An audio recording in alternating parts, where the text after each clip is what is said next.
May nakasabit ka sa inyong pintuan kung kaya't ikaw ay laging minamalas? Siya mga bossing ko, alam niyo po ba, may kaugnayan po yan.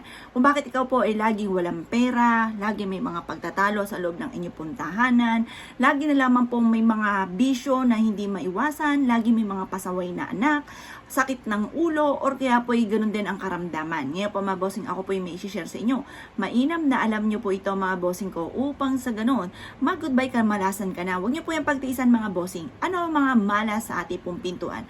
Unang-una mga bossing ko, syempre yung mga tapatan, malas po yun. Dapat hindi nakatapat ito sa pintuan ng kapitbahay or kaya sa pintuan ng ating pong gate mga bossing ko, or kaya po mga bossing ko sa lababo, or kaya sa pintuan ng ating CR, pintuan ng kwarto, yung pintuan sa pintuan, malas po yun.